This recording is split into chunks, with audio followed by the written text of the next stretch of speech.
Hey guys, tonight we slip quietly into the glow of lanterns in the northern Song capital of Kaifeng. The streets are damp from a recent rain, and a faint steam rises from stone alleys where noodle carts creak and merchants bark out prices.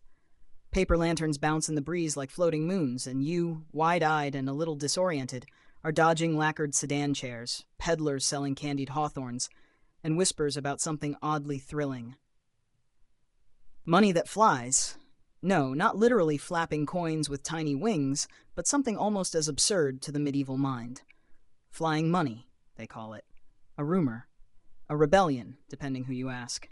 You've arrived in a world where wealth is still measured by weight, copper coins stringed together like garlic braids, heavy enough to require donkeys, carts, or a minor back injury.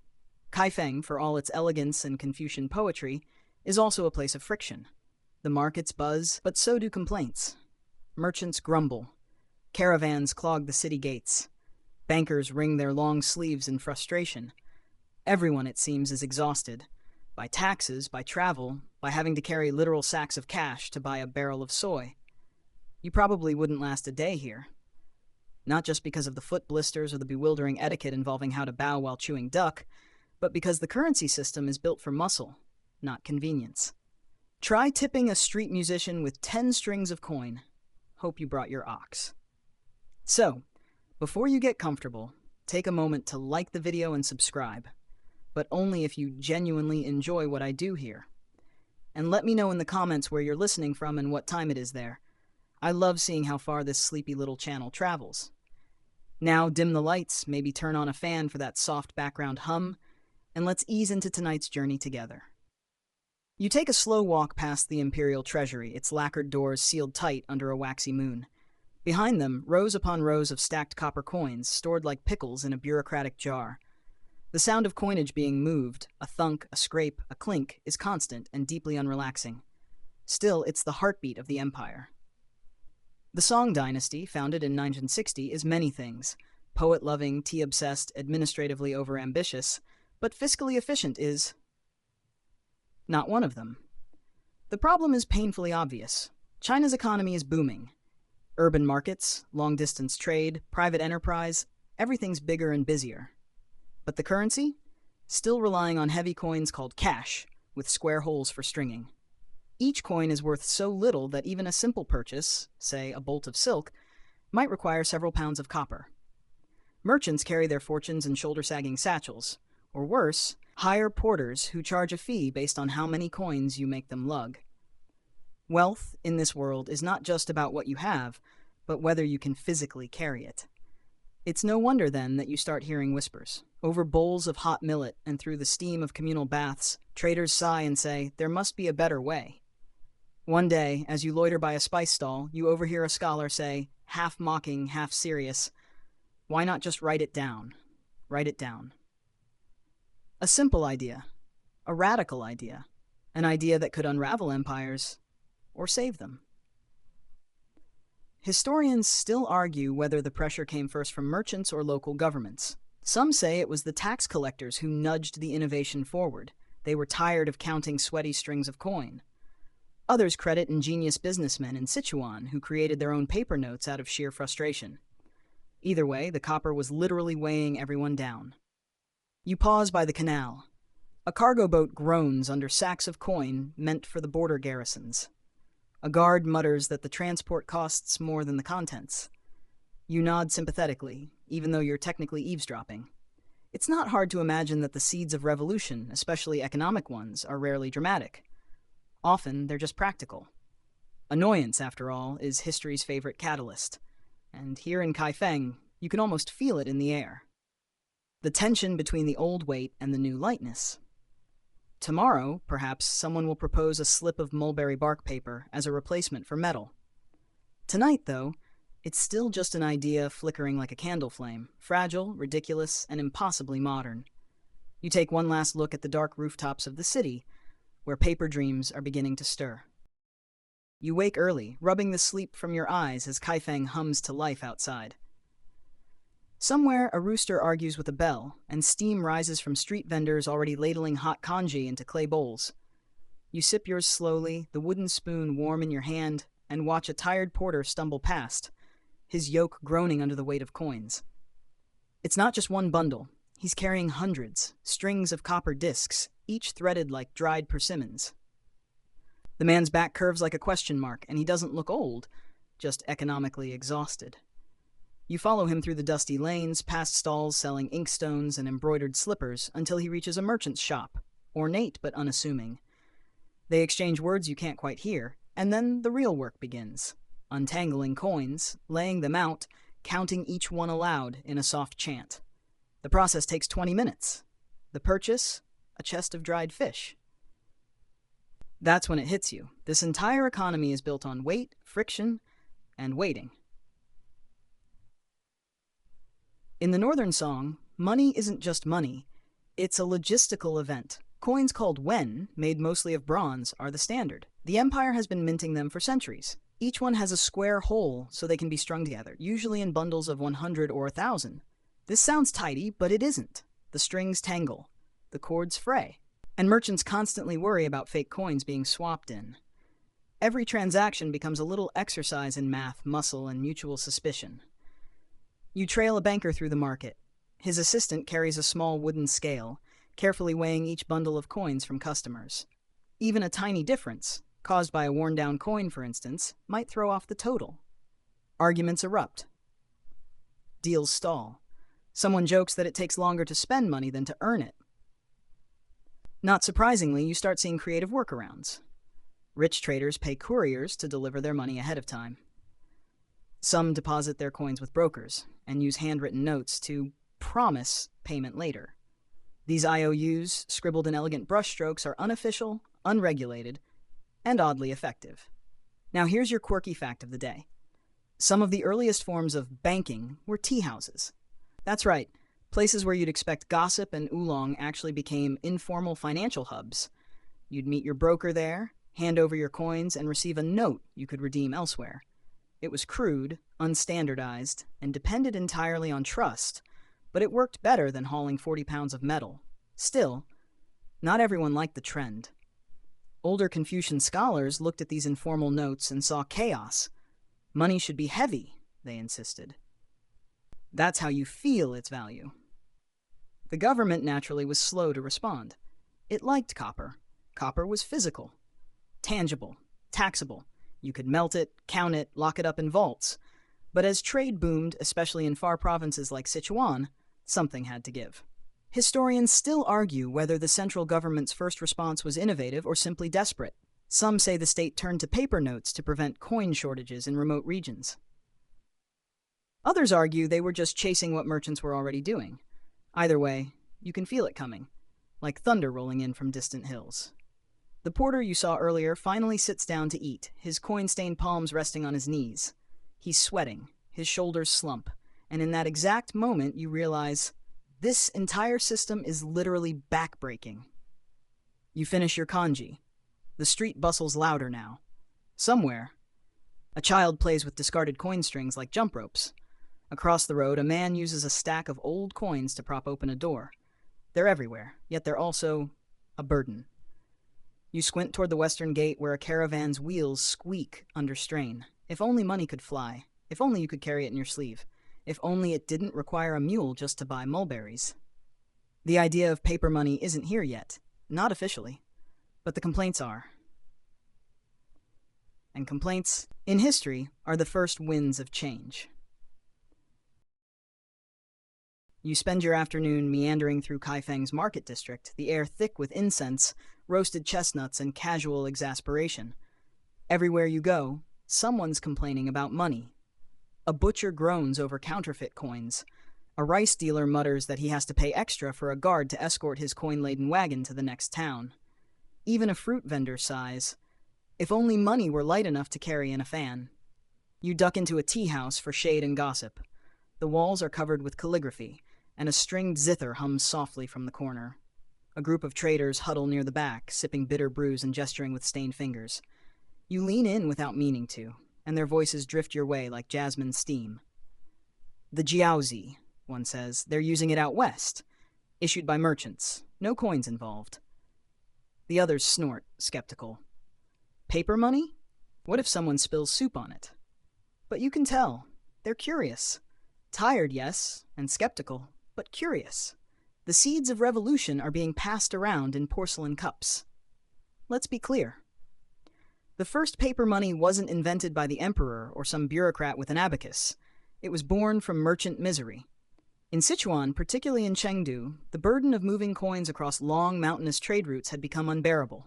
Iron coins were especially bad. So cheap, so heavy, and so numerous that transporting them cost more than their face value. Some of the larger merchant groups had an idea.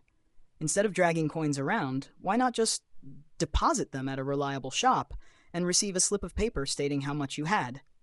Then, in another city, you could present that slip and redeem your coins.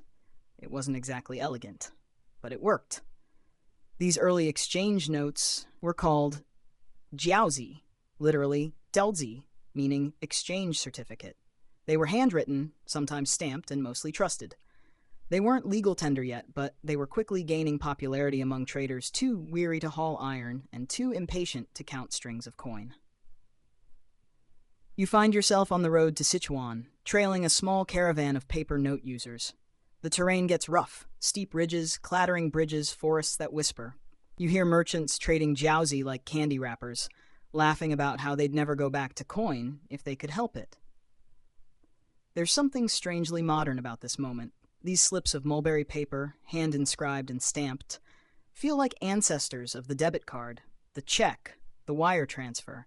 They represent not metal, but trust, a shared belief that something light, flimsy, and abstract can still be worth something. You run your fingers over a sample note, its edges soft from handling, its ink a little smudged. It's strangely intimate, handmade. No serial numbers, no watermarks. Just a promise. Of course, not everyone is thrilled. Some officials grumble that this undermines state control. Others fear that jiaozi could be easily forged. Still others can't wrap their heads around the idea that paper could ever substitute for bronze. Paper, one Confucian mutters, is for poetry, not economics.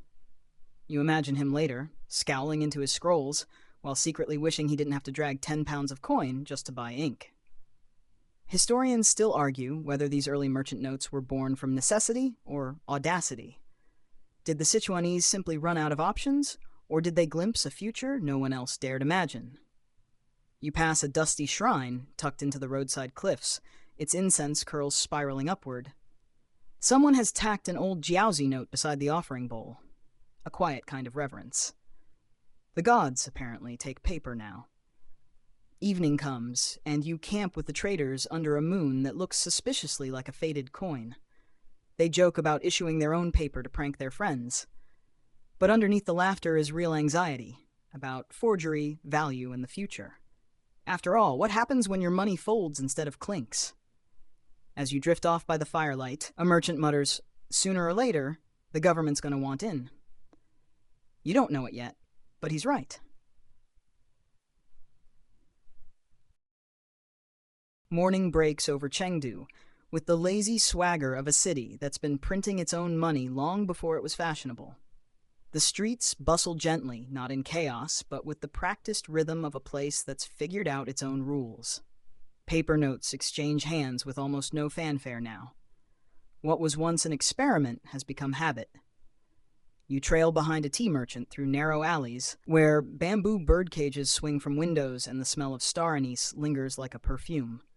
He nods at a storefront with faded characters, a jiaozi issuing house. The sign reads more like a menu than a bank. Denominations, exchange fees, redemption policies. Inside, clerks with deep eye bags sort through stacks of handwritten notes.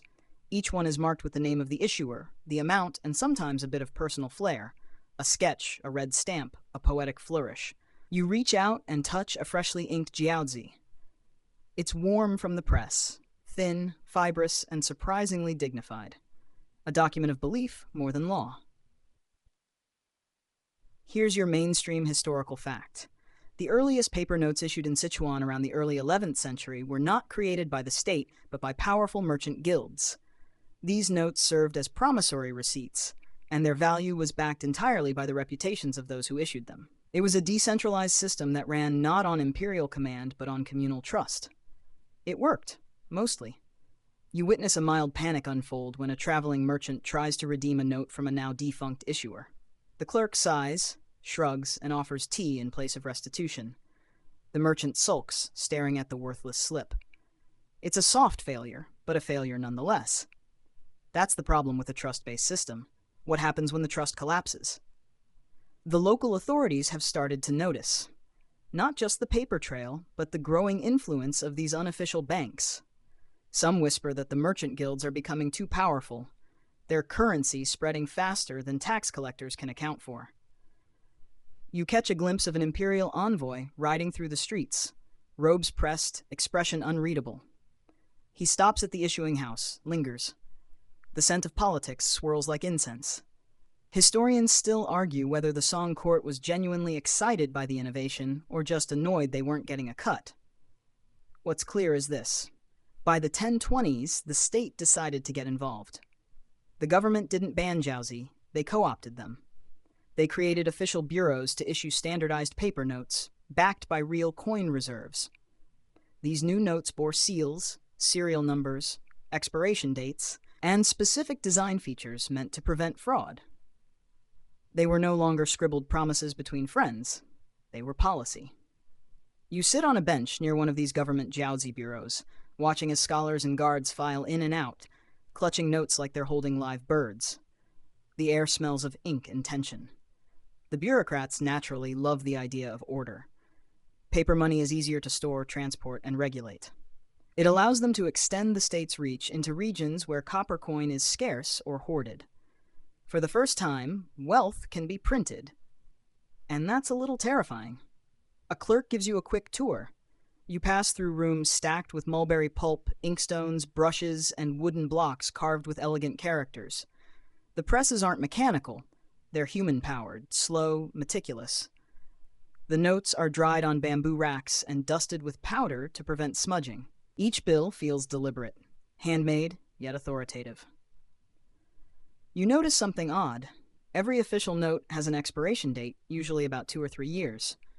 This forces holders to either spend it or redeem it.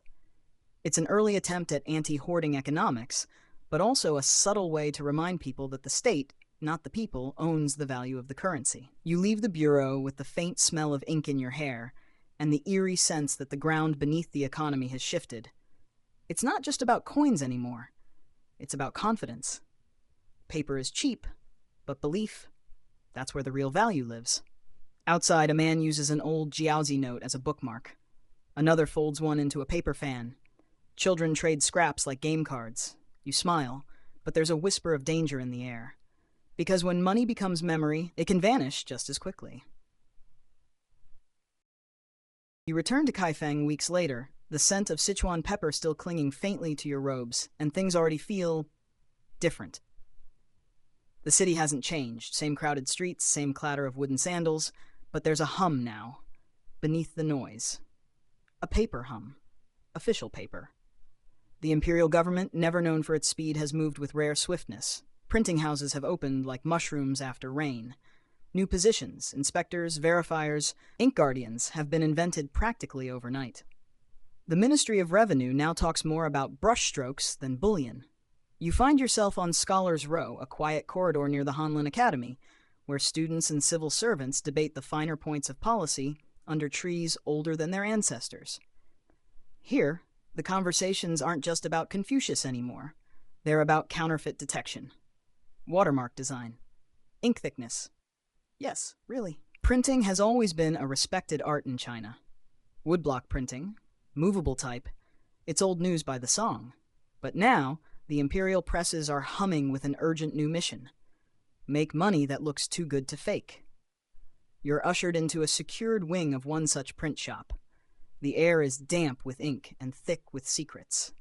Blocks of carved wood, each containing the reverse image of an official note, sit lined like soldiers waiting for deployment. The master printer eyes you with suspicion, then relents with a shrug. "You didn't hear this from me," he mutters, handing you a test print. It's gorgeous. Swirling patterns, fine calligraphy, official red seals so crisp they almost sting your fingers. "The better it looks," he says, "the less people question it." This is where the quiet magic happens. Paper isn't just paper, it's power. These notes aren't merely instruments of trade. They're symbols of imperial reach, crafted with artistry and intention. A state that prints money must first learn how to shape belief. Here's your quirky detail. To prevent forgery, some notes were treated with unique scent markers. A mix of flower oils and resin was sometimes dabbed onto the notes, giving them a distinct aroma. If the note didn't smell right, it was suspect. This became a running joke in Kaifeng. Sniff your money before you spend it. You chuckle the first time you hear it. The second time, it's less funny, because a man at the marketplace really is holding a note to his nose, frowning. Still, the system works, at least for now. You follow an official down the canals to the Bureau of Paper Currency, a fancy name for a long stone building filled with stacks of paper guarded like jade.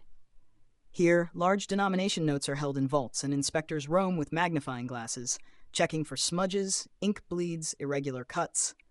The process is slow, painstaking, but precise. Every note is linked to a registry. Every registry links back to a deposit of metal coins or goods. On paper, it's a well-oiled machine, but even here, beneath the bureaucracy, the debates still rumble. Should paper be permanent? One official whispers. No, another says flatly. It must be temporary, spendable, melting like snow. You hear arguments about inflation, hoarding, counterfeits, and the role of faith in currency. Some officials want to expand the system, print more notes, reach more provinces. Others warn that too much circulation will unmoor value. Historians still argue whether the Song's move to state-issued paper currency was brilliant or reckless. A proactive adaptation to a booming economy, or an overreach that planted the seeds of financial instability. You walk back through Kaifeng at dusk, passing a stall selling souvenir-style copies of Jiaozi. They're not valid. Of course, just novelties, printed with flowery fonts and joke values like 1,000 dumplings. Kids giggle waving them like fans. You pause to buy one. Not with coin, but with a real Jiaozi note. The vendor squints at it, holds it to the light, and then grins. Good paper, he says. You smile, tucking the dumpling note into your sleeve. This is the world now, a world where paper holds value, not because it must, but because people agree that it should. Word count. Kaifeng's streets seem busier than ever, and the whispers of innovation have turned into full-throated debates. You pass a cluster of scholars arguing under the shade of a ginkgo tree, their scrolls flapping in the breeze like irritated birds. They're not debating the analects or military strategy. They're locked in a heated but very polite squabble over what money actually is. Money must have intrinsic value, one insists, slapping a copper coin onto a bamboo table like a gavel. But value, his colleague replies with a lazy wave of his fan, is just consensus. Copper rusts. Paper persuades. You drift by as the others murmur in agreement, disagreement, or confused hunger. Someone's been talking too long, and it's clearly lunchtime. But the discussion lingers in your ears. Because in this era of paper money, the question of what counts as money is more than theory. It's policy. It's danger. And it's about to define a generation. You walk the stone corridors of the Ministry of Revenue again, following a narrow-eyed official named Wen, who takes his Jiaozi very seriously. He's short, always sweating, and deeply suspicious of new ideas, but even he admits, under his breath, that paper has its appeal. Easier to count, he mutters. Harder to drop on your foot. But he's also part of a growing faction of bureaucrats who worry. Worry that trust-based currency is unstable. Worry that there aren't enough real coins backing the notes. Worry that a good forgery could unravel entire markets. In a hushed room lined with ink-stained ledgers, you sit in on an internal audit. A team is comparing the number of paper notes in circulation with the amount of metal coin in reserve. Spoiler, the numbers don't quite line up. Oh, that batch was sent to Hangzhou, someone says. That one's in escrow with a salt merchant. And that, they glance at each other, that's pending. You start to realize the Song Dynasty has invented not just paper money, but also the concept of economic fudge room. You head to a public forum near the city gates, where merchants, scholars, and citizens alike gather under awnings to listen to or heckle official speakers. Today's topic: how many paper notes is too many? You sip plum tea and watch as a young bureaucrat with pristine robes tries to explain confidence theory to an old ironworker who has never trusted anything that burns. If people believe in the notes, the speaker explains, then value is maintained. But if you print too many, the ironworker interrupts, won't value go poof? The speaker stammers, citing agricultural taxes, canal trade volumes, and projected mint ratios.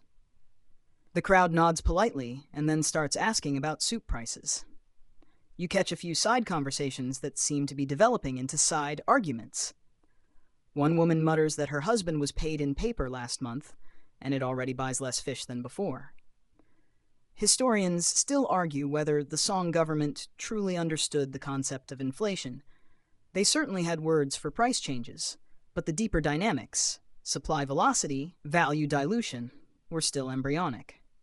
What they did know was that when people began hoarding metal and spending paper, something unsettling happened to prices. You stroll through a bookstore and see a pamphlet titled, "Why Paper Money is the Beginning of the End." It's handwritten, probably illegal, and selling well. Even the poets are getting involved. You overhear a recitation, "Bronze is heavy like the truth, paper flutters like rumor." It gets polite applause and a few bitter chuckles. Here's your quirky tidbit. One official proposed that paper notes should come with small, redeemable items like spices or silk thread to remind citizens that money reflects real goods. The plan didn't last, too messy, but it tells you something. Even then, the abstract nature of paper wealth made people nervous. You stroll the alleys of Kaifeng at dusk, pausing at a wall where anonymous citizens have posted flyers. Some praise Jiaozi as the wings of the market, others demand a return to honest coin. One note simply reads, "Can I use this to pay my landlord?" asking for a friend. Back at your room, you examine your own Jiaozi again. The paper is clean, the seal still visible, but you can't help wondering, how many other hands have touched this? How much does it truly hold? It's not fear you feel. Not quite. It's the first hint of a storm on the horizon. The kind of storm that starts quietly, like the rustle of paper in the wind. Night in Kaifeng brings a strange hush. Not silence exactly. The distant clatter of carts, the soft gossip of neighbors drifting from paper-thin windows, but a kind of quiet anticipation, as if the city is holding its breath. You stroll the palace outskirts, where stone lions glare into the dark, and wonder how the emperor himself feels about all this paper money business. Turns out, he's very invested, literally and figuratively. Word around the corridors is that His Imperial Majesty, benevolent, moon-faced, and extremely particular about ink, has taken a personal interest in the security of Jiaozi. You've heard of emperors losing sleep over tax codes or rebellions. But this one? He's fussing over watermark density. You find yourself summoned, or maybe just accidentally invited, into a low-lit office inside the Imperial Print Division. The room is quiet, save for the rhythmic brushing of ink onto wood blocks. A eunuch with excellent posture leads you to a table where a single note rests beneath a jade weight. "This," he says reverently, "is imperial ink." The black characters shimmer ever so slightly under lamplight. They've been treated with a secret compound, probably plant resin, maybe fish glue, maybe just a closely guarded mix that even the scribes aren't allowed to describe aloud. You lean in. The seal in the corner is hand-pressed with a symbol you've only seen in textbooks. The dragon seal, the emblem of the emperor himself. It's not just decorative, it's a guarantee. This note doesn't just represent value, it represents imperial authority. Here's your mainstream fact. During the Song Dynasty, official Jiaozi were authenticated with ornate seals and sometimes even encoded brushstrokes known only to select printers. These weren't decorative details. They were a primitive but effective form of fraud prevention. You examine a demonstration note under candlelight. A scribe explains how tiny flaws in the ink, what he calls the teeth of the dragon, are intentional, unique, and virtually impossible to replicate without the original block and ink.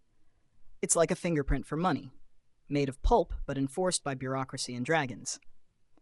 Of course, where there's security, there's someone trying to break it. A courier rushes in, red-faced and breathless. Another forgery ring has been uncovered, this time in a neighboring province. They were using half-wet wood blocks and diluted ink to mimic the seals. Sloppy. But dangerous. You're allowed to examine one of the fakes. At first glance, it looks fine, but then you hold it next to a real note. The difference is like night and day. if you know what to look for. The ink bleeds slightly. The characters lack the sharp flick at the tail. Worst of all, the seal has 7 claws on the dragon instead of 5. Sloppy and bold. A deadly combination. Historians still argue whether counterfeiting in the Song Dynasty was an organized criminal enterprise or just desperate tradesmen trying to ride the wave. Some claim the courts exaggerated the problem to tighten control. Others believe it was a genuine epidemic, one that sowed early mistrust in paper currency. You follow a trail of whispers to a side street printing house. The shutters are drawn. The door opens just enough for you to step into a room that smells of ink, ash, and fear.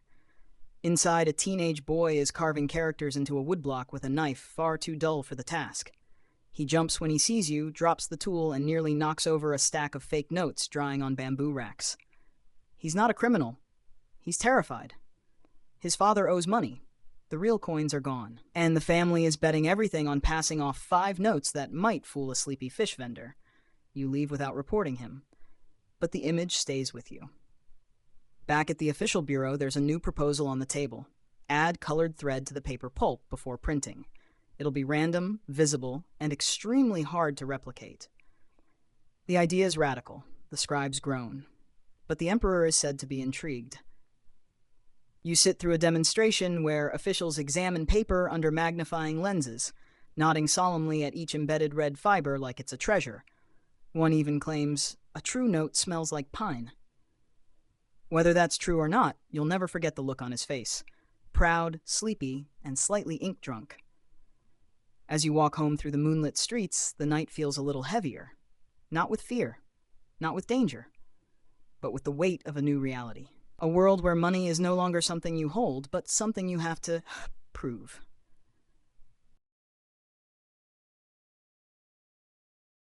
You awaken to a commotion in the alley. Low voices, the scrape of wood, the unmistakable panic of someone trying very hard not to be caught. By the time you step outside, there's only the lingering scent of oil smoke and the faint trail of muddy footprints heading toward the canal. Word spreads fast. Another forgery workshop has been raided. You make your way through winding back streets, drawn by the buzz of gossip and the promise of chaos. By the time you arrive at the site, the constables have already cordoned off the room. You peer through a narrow window. It's a small basement lit by oil lamps and cluttered with carved wood blocks, ink pots, scraps of paper, and a sleeping cat that seems entirely unfazed by the drama. The room smells of damp rice husk and bad decisions. This isn't the work of a criminal mastermind. It's a low-budget operation, messy and desperate. The forged jiaozi here are almost laughable. Ink blurs, off-center seals, and at least one note printed on what appears to be recycled poetry. Still, it's enough to buy someone a meal if the seller's eyesight is poor and the lighting's worse. You pick up a smudged note and turn it over. Someone tried to mimic the dragon seal by hand. The result looks more like a startled lizard. It's sad, but it works as a reminder. When money becomes paper, crime becomes ink. The lead investigator explains that this is the 4th fake printing operation they've uncovered this season. The forgers range from struggling tradesmen to clever apprentices gone rogue. None are wealthy. None are violent. But all have seen something tempting in this new paper economy. A loophole in plain sight. Here's your quirky tidbit. One counterfeiting ring was caught not by a financial inspector, but by a calligraphy teacher. He spotted inconsistencies in stroke direction that betrayed the forger's poor penmanship. Apparently, if you're going to break the law in the Song Dynasty, you better have excellent brush technique. You chuckle as this is explained over tea by a junior official who looks like he hasn't slept in 3 days. His job? Compare thousands of jiaozi by eye, hoping to spot fraud faster than the fraud evolves. Sometimes, he sighs, I dream in brushstrokes. You nod sympathetically, not quite sure whether that's impressive or tragic. Historians still argue whether the Song Dynasty's counterfeiting problem was truly widespread or just a symptom of a bigger issue: economic inequality. Many people trusted the jiaozi until the value dropped or the note expired or the issuer vanished, and when the system failed them, some turned to forgery not for greed, but survival. You visit a prison tucked behind a temple wall where low-level counterfeiters are held. It's not what you expect. The cells are quiet. The prisoners are mostly young. One tells you he made 2 fake notes, both immediately rejected, both still enough to land him here for 5 years. He shrugs. At least the paper was good. Outside, the authorities are tightening rules. Issuing houses now require fingerprint seals and recorded verification steps. There's talk of setting up a national database of notes, though the idea is dismissed as wildly impractical. Too many papers, one scribe mutters. Not enough scribes. Meanwhile, you walk past a vendor selling charms, small carved wood blocks that say things like, "May your jiaozi not expire," and "Paper flows, fortune follows." The line between fear and ritual is always thin. And here's the strange part. Despite the fakes, despite the fear, people still use the notes. They check the ink, they sniff for pine, they trust carefully. But they trust, because in the end, money isn't about metal or pulp, it's about belief. Shared, fragile, persistent belief. As the sun sets behind Kaifeng's tiled roofs, you sit by the canal and watch as a merchant counts a stack of jiaozi by lantern light. He handles each one like it's glass, pauses, holds one up, then sets it aside. "Too light," he murmurs. You smile to yourself. He's not talking about weight. The temple bell chimes gently as you enter the scholars' quarter once more, where debates are both loud and oddly polite. Today, though, something's different. Instead of charts or ink samples, the courtyard is filled with bamboo mats and folding stools, all arranged in a circle. At the center, an elderly scholar stands with his hands behind his back, staring into the clouds like they owe him money. You take a seat, nod politely, and realize this is not a technical discussion about paper or finance. It's a moral inquisition. Currency, the scholar begins, is not just metal or paper. It is virtue stabilized. He lets the phrase settle like dust, then launches into an impassioned, extremely slow-moving argument that the proliferation of paper money signals a spiritual decline. He cites the classics. He waves his sleeves. He compares the jiaozi to a liar's promise and calls it an empty vessel dressed in ink. You sip your tea. It's going to be a long afternoon. This, as you quickly learn, is not an isolated opinion. Among Confucian intellectuals, the rise of state-sponsored paper money has raised ethical eyebrows. If coin is a reflection of labor, one scholar argues, then paper money is a shortcut, a trick. Another nods sagely. And shortcuts, he whispers, erode character. You wander from lecture to lecture, listening as metaphors bloom like plum blossoms in winter. One man claims jiaozi encourages laziness. How can a man truly value something he doesn't have to carry? Another worries that it will weaken family structure. Soon, he mutters darkly, wives will buy shoes without consulting their husbands. A third laments that paper money may embolden gamblers and speculators, who, he insists, are one half step removed from pirates. You blink. That escalated quickly. But beneath the exaggeration lies a genuine concern that this financial shift is changing society too fast and in too many invisible ways. Here's your quirky tidbit. One famously conservative scholar refused to accept jiaozi at all. He insisted on being paid in salted fish, which he considered more honest, more useful, and more immune to inflation. His colleagues mocked him, until a coin shortage hit and fish prices soared. For a brief moment, he became a very smug man with a very smelly wallet. The whole ordeal becomes a running joke among students. You see graffiti near the canal, "In fish we trust." But not everyone's laughing. Historians still argue whether these moral criticisms were rooted in real fear or just scholarly snobbery. The Song elite had long valued tangible wealth. Land, silk, grain. Paper threatened that balance. It could be copied, lost, devalued. It didn't obey the same ancient rhythms of effort and reward. More importantly, it shifted economic agency away from tradition-bound elites and toward merchants, brokers, and even commoners who suddenly had access to portable wealth. You pass a market stall where a teenage girl is paying for books with a crumpled jiaozi. The vendor hesitates, then accepts it. You glance back at the girl, who walks off grinning, scrolls tucked under one arm. Would her grandfather have approved? Probably not. But the world is changing, and it's changing in quiet, irreversible ways. As dusk falls, you find yourself near a temple dedicated to Caitian, the god of wealth. Worshippers have left offerings, incense, coins, jiaozi folded into cranes. You sit by the steps as a priest gently sweeps the altar, whispering blessings you don't quite catch. You wonder if Kaishin cares whether money is made of metal or mulberry pulp. You wonder if gods worry about inflation. The wind stirs. One of the paper cranes flutters loose, gliding down the steps before landing at your feet. You pick it up. It's light, fragile, beautiful. And in that moment, you understand the scholar's fear, not of the paper itself, but of what it might set free. The road to the countryside wends through rice paddies and quiet streams, lined with trees that sway like they're trying to shake off history. You've left the capital behind, not just its ink-stained ledgers and philosophical debates, but its paper-thin politics, too. Out here, things are slower. The air tastes like soil. The tea is stronger. And people still tie their coins in strings. But even in the provinces, the whispers of change are arriving, carried by merchants, tax agents, and the occasional gossipy monk. You stop at a small village near the Yangtze River. At first glance, it seems untouched by the paper revolution. But wait until market day. The town square hums with chatter as farmers bring their goods: eggs, millet, bamboo mats. You expect to see copper coins changing hands. And yes, there are plenty. But tucked in between the wooden stalls is a modest shack with an elegant sign: Government Exchange Bureau, Jiaozi services available.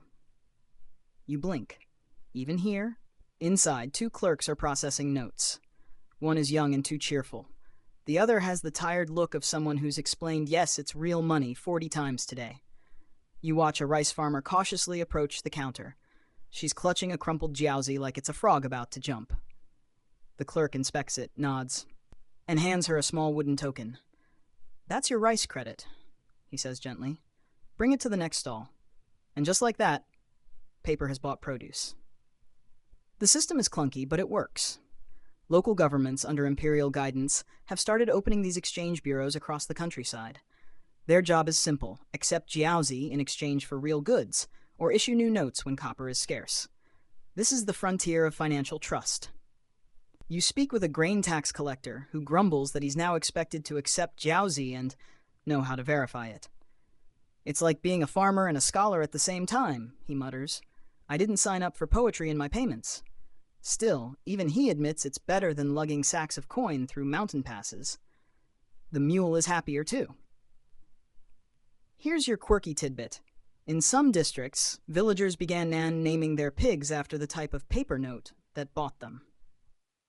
"This one's little jiaozi," a proud man tells you, pointing at a particularly round sow, "and that one's 3 strings expired." You try not to laugh, but it's charming. Money, it seems, becomes real when it squeals. Historians still argue whether the rural rollout of paper money was truly successful or simply tolerated.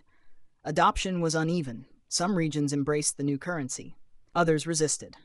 In a few towns, clerks had to bribe locals to use the notes, offering extra rice or bonus thread to anyone willing to try the future. You visit a weaving village where jiaozi is exchanged for silk and watch as 2 women haggle over whether a slightly smudged note is still valid. "Looks like the seal melted," one says. "It's just tea," the other insists. "I dropped it in breakfast." Eventually they settle. The note is accepted. The silk is handed over. No one is entirely confident, but they move forward anyway. That's the secret, you realize. Trust isn't binary. It doesn't turn on like a lamp. It flickers like a flame, shaky, uncertain, but alive. You sit beneath a banyan tree as the day fades, jiaozi in your pocket, rice cake in hand. Around you, paper money circulates, not because people fully believe in it, but because they've decided not to disbelieve it just yet. It's not revolution, it's adaptation. And sometimes, that's even more powerful. A sudden storm rolls in from the west. Not a dramatic typhoon, but a slow, insistent downpour that turns roads into soup and temples into quiet islands of refuge. You're trapped in a provincial town near the Min River, and everything smells like wet straw, boiled roots, and soggy optimism. In the covered courtyard of a local inn, merchants huddle with their bundles. Farmers share roof space with bored oxen. You sip weak tea and listen to the sound of coins dropping, literally. A man just tripped on his own satchel of copper, scattering his wealth into the mud like rejected dumplings. And here's where things start to fray. Because not only has the weather turned, so has the economy. The innkeeper grumbles as he tries to explain the problem to a newly arrived tax collector. "Too many notes," he mutters. "Not enough coin. No one knows what anything's worth anymore." It begins like a whisper, prices inching upward, grain costing a little more each week.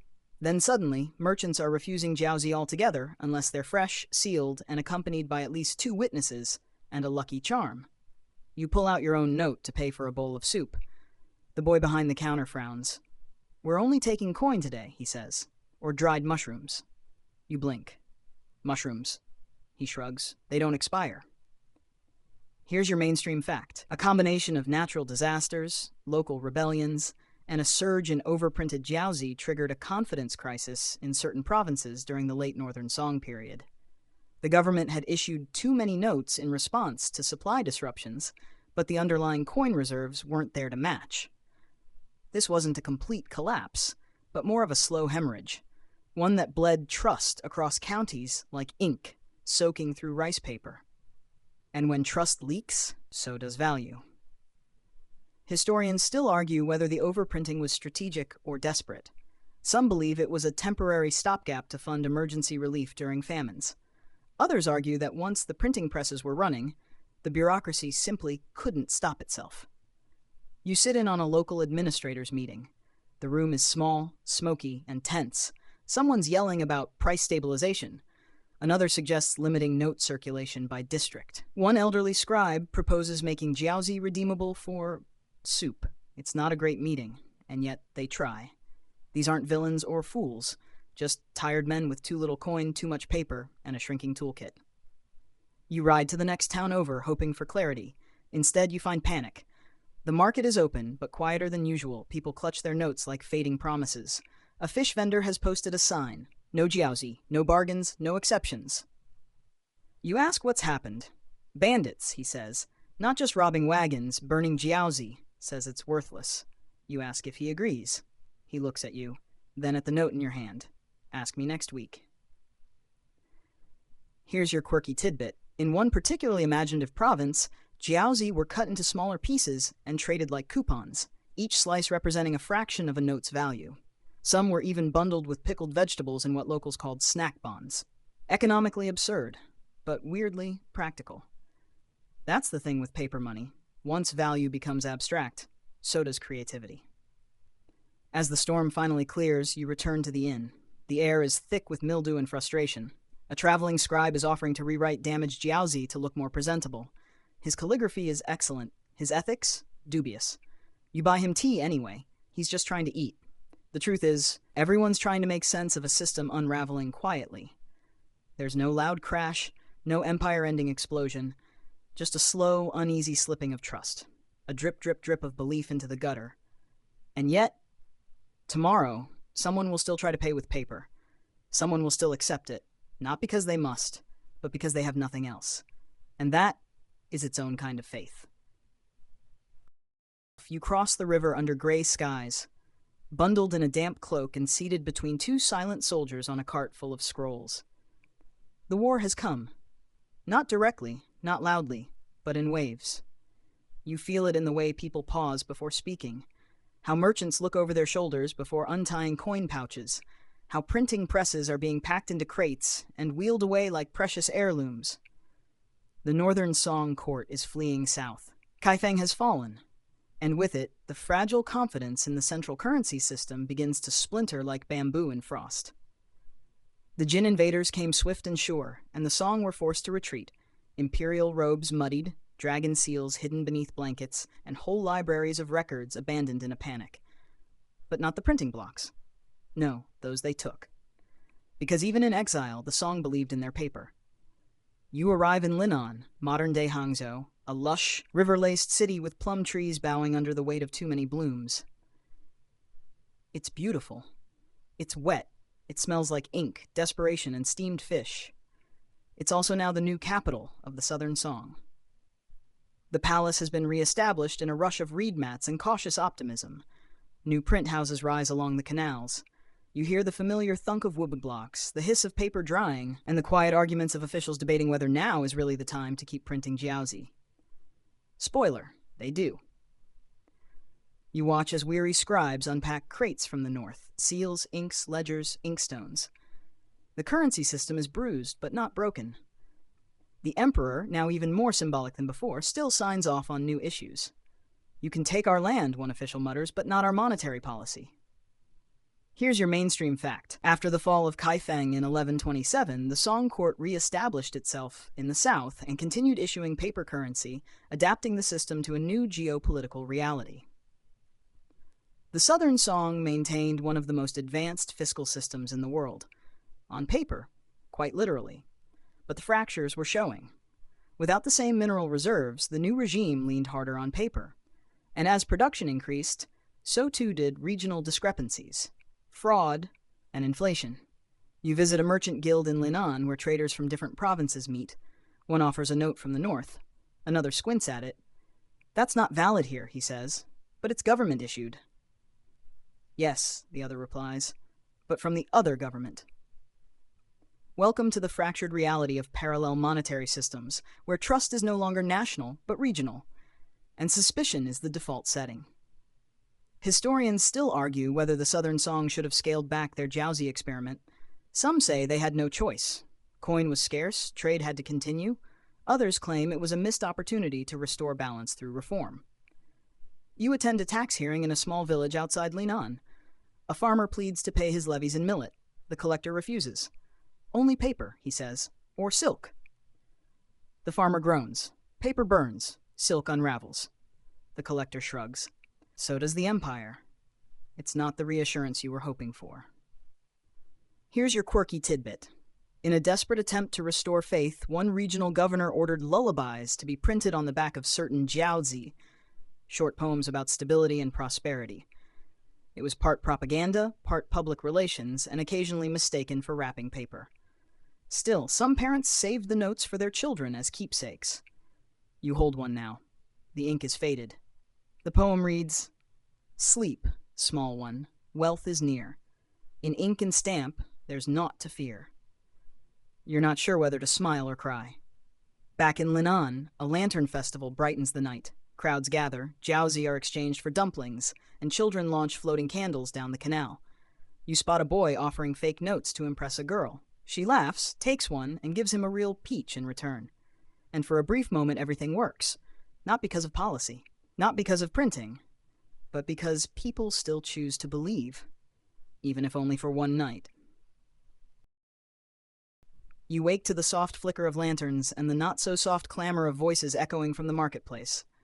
Linan is awake again. The streets are muddy with footprints, and the vendor's breath curls into the morning air like steam off fresh rice. But this morning, something feels off. Prices have shifted. Again, you ask the candied fruit seller how much for a skewer. He holds up 3 fingers. 3 notes, you ask, blinking. He shrugs. They were 1 yesterday. Today they're 3. Tomorrow they might be 10. And just like that, you realize inflation has officially moved in and unpacked its things. Everywhere you go, the numbers are climbing. A cup of tea, 4 jiaozi. A boat ride across the canal, 8. And the roasted chestnut man just cackled when you offered last week's rates. Come back when your wallet's fatter, he says, or your coins are real. The word on everyone's lips, spoken or not, is worthless. Here's your mainstream fact. In the later Southern Song period, the government increased the issuance of paper notes to support military spending and trade subsidies, which outpaced the actual reserves of coin and goods. The result? A steady, creeping inflation that undermined faith in the entire system. You visit an exchange bureau where the clerks are doing math that feels more like sorcery. 2 notes for 5 copper, one mutters. Unless they're last quarter's print, then 4. A farmer next to you groans. I traded 10 jiaozi for salt last week. Today I need 20. What changed? The clerk shrugs. The salt didn't. You duck into a tavern to escape the drizzle and find a table of poets drunkenly debating metaphors for money. Paper is a ghost, one slurs, seen but not trusted. No, says another. It's a river, fluid, always moving, occasionally sweeps away your entire savings. You sit down just as someone proposes. It's like a dumpling. Looks solid, but if you squeeze too hard, it collapses. It's the most accurate take you've heard all day. Historians still argue whether the hyperinflation was avoidable. Some claim the Southern Song had no other fiscal tools. Coinage production had plummeted, and military threats were constant. Others say fiscal discipline evaporated under pressure, and bureaucrats began using jiaozi like a magic tap they could never quite turn off. You witness an emergency council meeting, summoned after a report reveals that more jiaozi were circulating than actual grain stores could possibly back. The tone is not encouraging. Should we stop printing, one official asks. Absolutely not, says another. We'll print a note explaining the previous notes. This is how you know it's bad. Here's your quirky tidbit. At the peak of the inflation, some people began using jiaozi as wallpaper, claiming it was cheaper than buying actual paper or dye. One enterprising innkeeper even bragged that his walls smelled like economic collapse and jasmine tea. You visit the place, he's not wrong. And yet, amid the absurdity, people keep spending, keep hoping, keep believing that if they just adjust one more time, the value will stabilize. You walk past a tailor stall. A new sign hangs. Prices fluctuate with wind and rumor. You buy a scarf anyway. The colors are nice. As the lanterns are lit that evening, a group of children play a new game. They pretend to be inspectors, checking each other's jiaozi for seals, tears, or weird vibes. One girl demands 3 notes to cross a chalk-drawn bridge. Her friend counters with 5 and a pebble. They argue, then laugh, then trade the whole mess for a dried fig. It's nonsense. But it's also economics, because in the absence of fixed value, people improvise, renegotiate, reinvent, and sometimes play is all we have left when systems start to crack. You head home with a pocket full of overvalued notes and a mind full of underappreciated metaphors. The air is still warm. The candles flicker against the paper windows, and the world keeps turning, fragile, foolish, and fueled by faith. The wind off the canal smells like ash this morning. Not from fire exactly, but from something quieter, something final. You walk through Linan's printing district and notice the shutters are closed, the usual sound of woodblocks eerily absent. It's not a holiday. It's not a strike. It's surrender. Word has spread. The yuan are coming. Mongol banners were first rumored weeks ago, fluttering on the edges of maps, carried in merchant tales and half-believed warnings. Now they're closer, real, and unstoppable. The Southern Song Court, once full of anxious scribes and lavish seals, is frantically packing once more, this time without the optimism of reinvention. You pass a government bureau and see officials feeding documents into braziers, ledgers, registries, note records. The flames are fast, but not faster than the fear. You watch a thick stack of unused jiaozi curl into black snakes. A clerk near the fire mutters, "Better they vanish than fall into enemy hands." You ask if he means the records. "No," he says, "the idea." Here's your mainstream fact. When the Yuan Dynasty, led by Kublai Khan, conquered the Southern Song in 1279, it effectively ended the first major experiment with government-backed paper currency in the world. What followed was a transition, not just of rulers, but of philosophies. The Mongols liked the concept of paper money, but they wanted their own version, centralized, simplified, tightly controlled. The Song Jiaozi system, tangled in inflation, regional variance, and lingering distrust, was quietly phased out. It wasn't defeated. It just dissolved. You visit an abandoned issuing house, its ink pots dry, its seals missing. A faded poem still hangs on the wall. Paper wealth, wind-borne fate, both drift toward the same gate. You run your fingers over a discarded note on the floor. It's torn, the dragon seal barely visible. Once it was worth 10 strings of copper. Now, it's a memory with corners. Outside, you meet a silk merchant who shows you his last bundle of jiaozi. "I kept them," he says softly, "because my daughter was born the same week this one was printed." He holds it like a letter, not from the state, from time. Historians still argue whether the fall of the Song paper money system was due more to economic mismanagement or military collapse. Was the inflation terminal, or could it have recovered? Could stricter controls, better auditing, or newer anti-forgery techniques have prolonged its life? Or, as some suspect, was it always destined to fail once trust became optional? Here's your quirky tidbit. In the chaotic final days, some fleeing officials stuffed jiaozi into lanterns, sending them drifting into the night sky like currency prayers. A few were inscribed with poems. Others were blank. One reportedly read only, It was worth it. You watch a boy on a rooftop send one such lantern skyward. His father helps him light the wick. Together, they let it go. The paper floats upward, glowing softly. A jiaozi repurposed as hope. Later, you visit the Song treasury. Not to withdraw, not to exchange, but just to see it one last time. It's quiet now. The guards have gone. Only a few scribes remain, packing ledgers into crates that may never reach another capital. You touch a bundle of fresh notes, still crisp, still warm from the press. No one will take these, the scribe says, not unkindly. But someone will remember them, you reply. He nods. The doors creak shut behind you. And in the stillness, you finally feel it. The weight of all that paper, all that trust, all those stories written in disappearing ink. You leave the capital behind with the smell of ink still on your sleeves. The roads are quiet now, rutted and half forgotten, but every village you pass seems to carry some echo of what once was. In a tea house miles from any city, you find a man using a folded jiaozi to steady a wobbly table. He doesn't look at it twice.